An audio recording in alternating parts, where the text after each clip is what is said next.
Bem-vindo ao canal Esquerda e Direita na Educação. O objetivo do canal é distinguir o que é direita e esquerda no pensamento e na prática educacional hoje.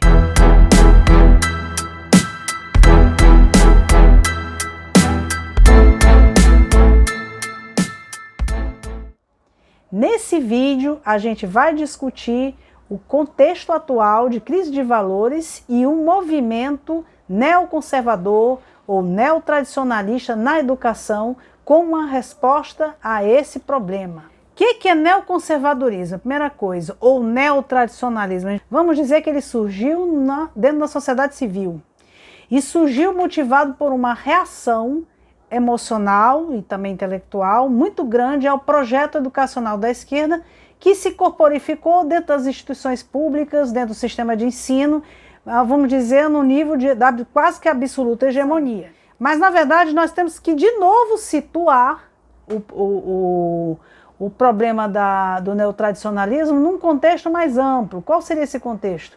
De crise dos valores, né?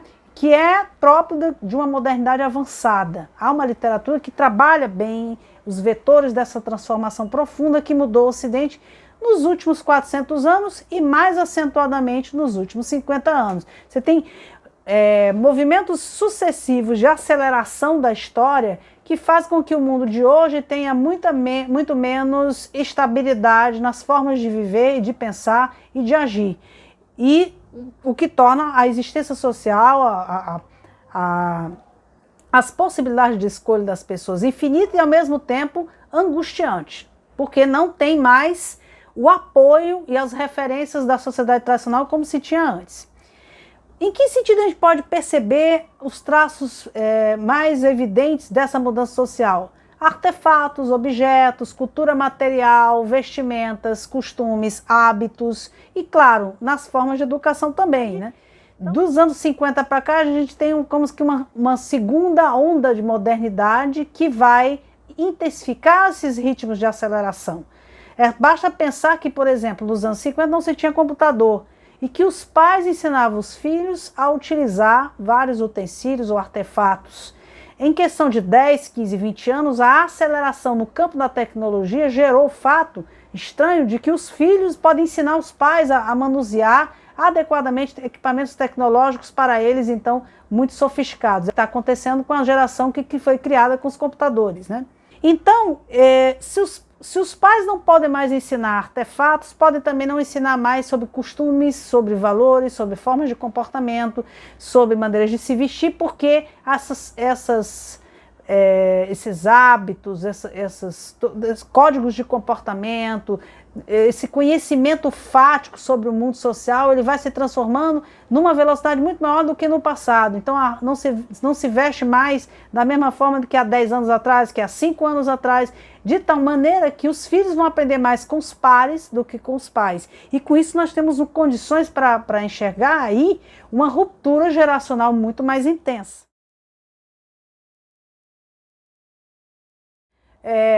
O que de fato intensifica tudo isso é já movimentos bem radicais, que já acontecem já nos anos 60, de ruptura geracional, né, que vão resultar no movimento hippie, na contracultura, em maio de 68. Trago aqui uma citação da Margaret Mead, uma antropóloga cultural que se ocupou bastante da questão da sexualidade em sociedades tribais, ela abordando diretamente esse problema. Então vamos lá.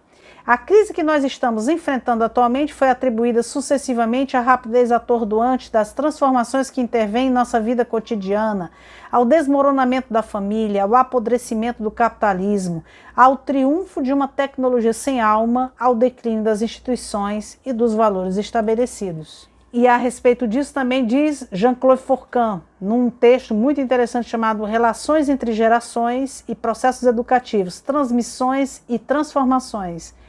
Uma era na qual todos os indivíduos se parecem com imigrantes totalmente estranhos a essa nova terra que eles abordam.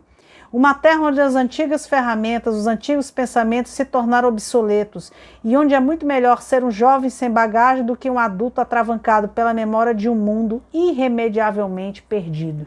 A esse respeito, tem outros pensadores da modernidade que fazem uma sociologia da cultura preocupada em traçar justamente essa crise, né?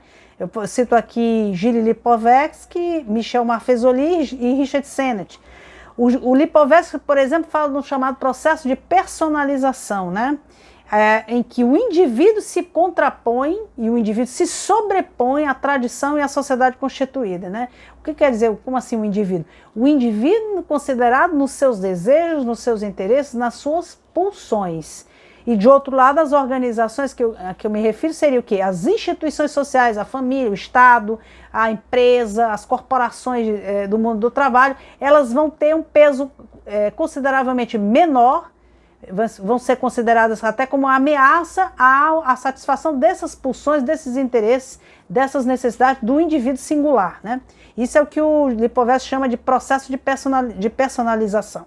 Daí a gente pode entender, a partir dessa visada, Maio de 68, o Woodstock, a contracultura, o movimento hippie, o movimento punk, os movimentos atuais de minorias, apoiados em teorias multiculturalistas, como a teoria do gênero.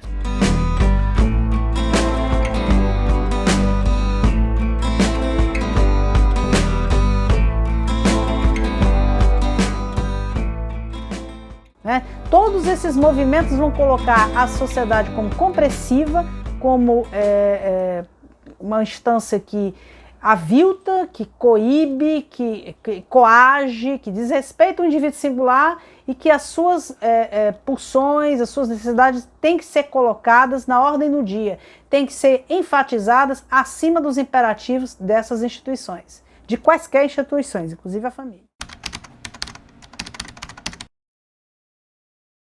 E isso aí resultou também num tipo de pedagogia que vai também considerar que o papel da escola é fazer cumprir ou facilitar a realização ou atendimento dessas necessidades e interesses dos alunos, em detrimento da transmissão de um patrimônio intelectual, de valores ou de formas específicas de comportamento social, como era em gerações anteriores, né?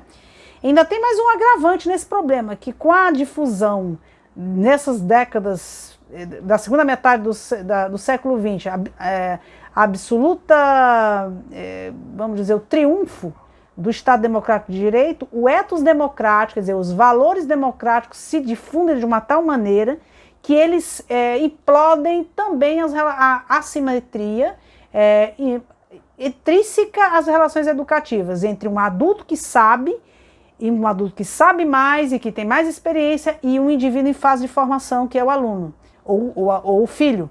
E aí, com essa quebra dessa assimetria, a gente tem relações mais horizontalizadas, da mesma forma que você espera que haja dentro das sociedades democráticas, centradas no valor da igualdade. Essa junção do individualismo de um lado, que o Lipovetsky caracterizou, com essa questão de uma horizontalização das relações parentais e relações entre mestres ou professores e alunos, intensifica ainda mais o que a gente pode chamar de uma crise do modelo de formação na escola e na família, né? Que foi muito bem identificado pela Hannah Arendt quando ainda estava no seu início, nos anos 50 e 60, numa obra chamada Crise da Cultura, que é um livro obrigatório para se entender o problema da autoridade na educação. Então, todo mundo mudou, o que pode fazer em relação a isso? Por que a reação do neoconservadorismo, do neotradicionalismo em relação a isso? Porque nem tudo mudou, a sociedade foi impactada de forma desigual, de forma diferenciada. Você tem sociedades do capitalismo avançado, na zona rural, por exemplo, podem ter muito mais permanência de aspectos da sociedade tradicional e, portanto, ter vivido com muito mais timidez ou de uma forma muito mais incompleta esse processo que eu acabei de descrever. Por exemplo, no Brasil, na zona rural, esse processo não se verificou na mesma intensidade que numa grande urbe como São Paulo. Então, o processo acontece de forma diferenciada, a gente pode imaginar o seguinte, que até a década de 60, a maior parte da população brasileira estava na zona rural. Então, a família brasileira ainda tem aspectos do patriarcado, que é o modelo luso-brasileiro de estrutura familiar, ainda com muita influência da Igreja Católica. Então, em termos geracionais, é totalmente compreensível esse choque entre grupos neoconservadores e neotradicionalistas com o projeto cultural e educacional da esquerda que está posto dentro do sistema de ensino e até dentro do aparato do Estado, né?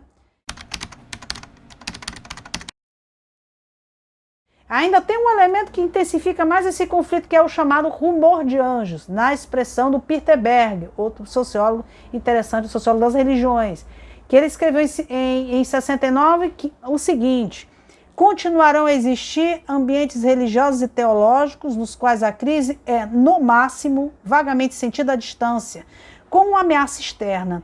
Em outros ambientes, ela está começando a ser sentida, mas está ainda se desenrolando. Em outros ambientes, porém, está em plena erupção, como uma ameaça bem imediata, no fundo da estrutura de fé, prática e pensamento religioso. E em alguns lugares é como se o crente ou teólogos estivessem em pé em um cenário de ruínas em lenta combustão. A partir daí a gente pode pensar nesse movimento neotradicionalista como um movimento que vai gerar uma grande linha de fratura entre os intelectuais, os artistas e o povo.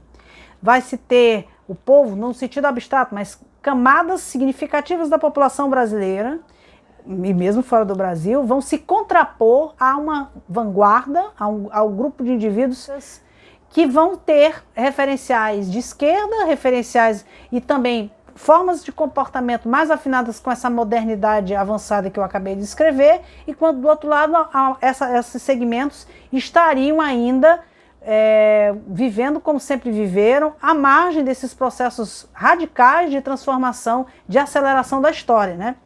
E aí a gente pode perceber melhor que o problema direita-esquerda tem muito mais a ver com uma questão de valores e de formas de comportamento social do que propriamente com um projeto político e econômico para a sociedade brasileira. E aí, nesse sentido, é que eu estou aqui preparando vamos dizer, o terreno de uma maneira mais clara, mais fácil de entender, como que esse movimento neoconservador, neotradicionalista, vai tentar buscar recuperar a pedagogia e a educação tradicional, que tem séculos, como uma resposta, uma alternativa ao projeto educacional e cultural da esquerda que está posto. É o que nós vamos ver no próximo episódio.